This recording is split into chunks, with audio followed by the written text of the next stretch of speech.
Master Soumi d'abord me foli ke bɛɛ lajɛlen i lamɛnlibaga ni lajɛlibaga bɛɛ lajɛlen maa o maa bɛ i ka page suit me bɛɛ lajɛlen fo Master Soumi ye tɔgɔ yɛrɛ Ismaël Doucouré mais bɛɛ bɛ n dɔn tɔgɔ min na Master Soumi ye donc n ye malien n ye dɔnkilidala ye n ye dɔnkili sɛbɛnna ye n ye producteur ye en même temps ne ye Festipop rap dɔgɔkun n y'o co-initiateur ye en même temps n bɛ fɛn caman kɛ art domaine na n bɛ fɛn caman kɛ musique domaine na n bɛ journal la bɛɛ fɔ rap donc n y'o initiateur fɛnɛ ye voilà. Bon dɔnkilida ne yɛrɛ ka décidé n ko fo n ka kɛ artiste ye n bɛ se k'a fɔ a kɛra san 1996 ka na se 97 ma parce que début la n kun ye interprétation de kun ka di n ye c'est-à-dire ka segin rappeur américain dɔw ni français dɔw ka dɔnkiliw kan ka to k'olu da donc en même temps an nana to la ni n teri dɔw bɛɛ tun bɛ classe kelen an farala ɲɔgɔn kan an ye groupe créé an commencera ka musique daminɛ an bɛ to ka dɔnkiliw kɛ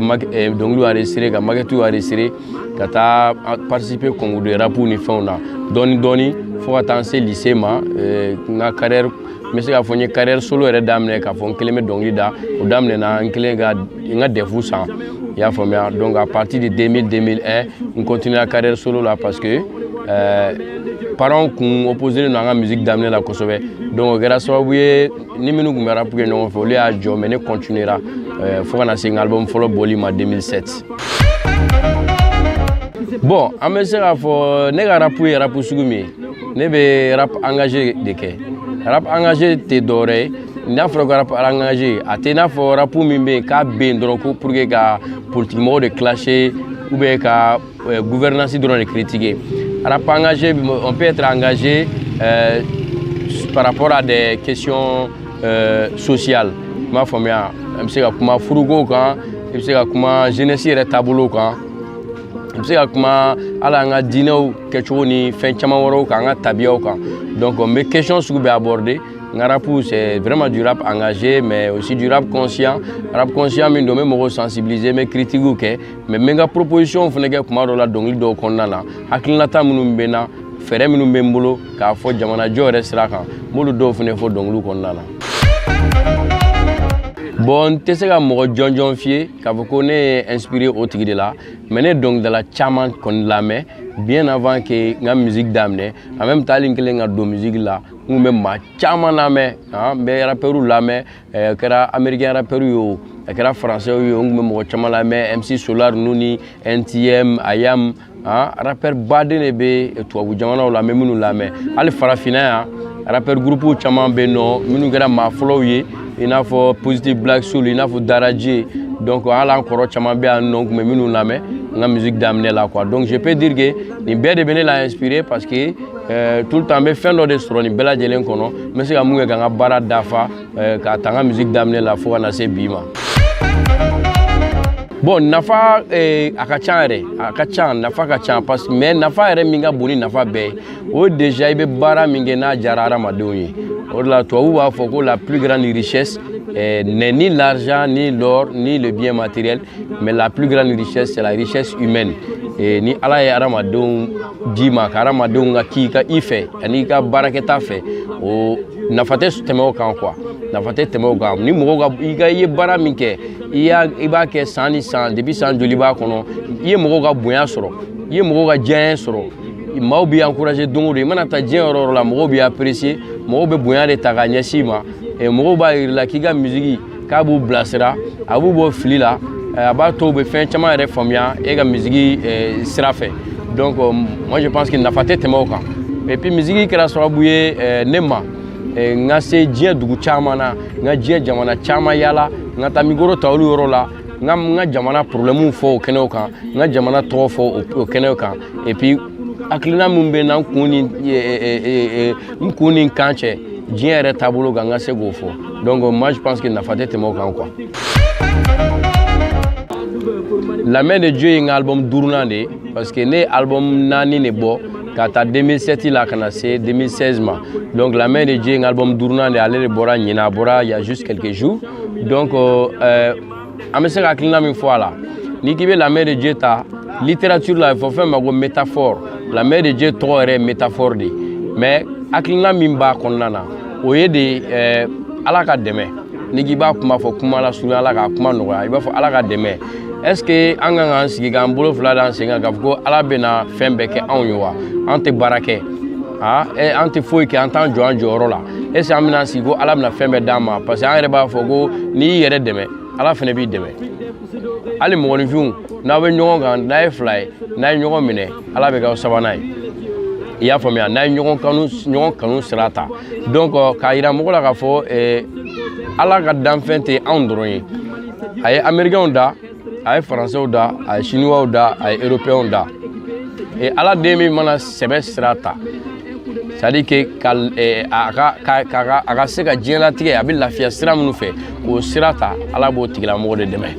i y'a faamuya en même temps Ala ko n'i y'a jateminɛ diinɛ sira jateminɛ anw ka politique mɔgɔw ani diinɛ mɔgɔw olu ka ko bɛ cogo di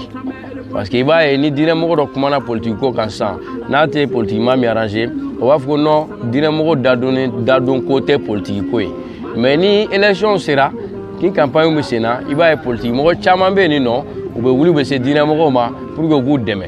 donc o ko in bɛ cogo di donc n bɛ question caman poser dɔnkili kɔnɔna na La Main de Dieu morceau yɛrɛ surtout o kɔnɔna na donc en même temps mɔgɔ minnu bɛ diinɛ couverture utiliser par exemple k'u yɛrɛ kɛ diinɛ mɔgɔ ye ka t'u sigi radio la n bɛ nin fura in feere n bɛ nin feere n bɛ nin feere bon an kuntigi Mamadu kisi ni nɛɛma b'a ye ale ma deli ka kuranɛ ta k'a kɛ wari ɲini sira ye k'a kɛ fura feere sira ye k'a kɛ nasiji feere sira ye donc ne bɛ fɛ ni maaw bɛ fɛn o fɛn fɔ diinɛ ko kan u ka maaw pousser ka taa diinɛ kanu ma ka maaw pousser ka se Ala kanu ma ani Ala bato ni Ala yɛrɛ ye fɛn minnu fɔ diinɛ yɛrɛ pratique taabolo la sira ɲuman minnu fɔra adamadenya yɛrɛ ɲɛnamaya yɛrɛ hukumu kɔnɔ ka maaw pousser ka t'o siraw kan donc La Main de Dieu bɛ kuma o fɛn ninnu caman caman de kan La Main de Dieu ye n ka album 5nan de n ka album 5nan don n ka album fɔlɔ o tɔgɔ ko Tunkaranke bɔra 2007 donc album filanan Sonsoribugu o bɔra 2009 album sabanan Saraka o bɔra 2011 album naaninan Gwɛlɛkan o bɔra 2016 donc ni album 5nan de La Main de Dieu ale bɔra le 28 juin 2022 bon ne bɛ ladilikan min se u ma i ye kuma minnu fɔ effectivement gɛlɛyaw caman bɛ Mali rap kɔnɔ hali ni n'an b'a ye k'a fɔ Mali rap a fanga ka bon fanga bɛ ka bonya ka taa a fɛ don o don parce que rap ye musique ye n bɛ se k'a fɔ a lamɛnlen don ka tɛmɛ Mali musique bɛɛ kan parce que c'est une musique juvénile a bɛ ɲɛsin jeunesse de ma kosɛbɛ denmisɛnninw de ma kosɛbɛ donc et puis i b'a ye k'a fɔ parents bibi na parents jɔyɔrɔ bɛ nin ka dɔgɔya éducation ko la denmisɛnninw ka mara la denmisɛnninw bɛ rappeurs de lamɛn kosɛbɛ a dɔw bɛ yen nɔ u bɛ se ka rappeurs ka dɔnkili da rapidement u bɛ se ka rappeurs ka dɔnkili maîtriser ka tɛmɛ hali u ka cahier kɔnɔ leçon kan donc o la fiɲɛ minnu bɛ rap kɔnɔna na effectivement i ye mun fɔ olu ye tiɲɛ ye i n'a fɔ ka dɔnkili da n'o ye drogue kow ye ou bien alcool ye ka mɔgɔw pousser ka t'olu sira k'olu fɛn sugu ninnu publicité kɛ olu bɛ rap kɔnɔna na mais an ye maakɔrɔw ye a kɔnɔ an ye maakɔrɔw ye a kɔnɔ donc anw bɛ se ka mun de kɛ est ce que mɔgɔw bɛ rappeurs critiquer cogo min na est ce que anw fana kan ka continuer k'o kelen kɛ ayi anw t'o kɛ donc anw bɛ fɛɛrɛw de kɛ an bɛ se k'a dilan cogoya min na o de y'a to san o san an ka festival ba min bɛ yen n'o ye Festipop rap dɔgɔkun ye ni n ka manager Doni Barasco n'ale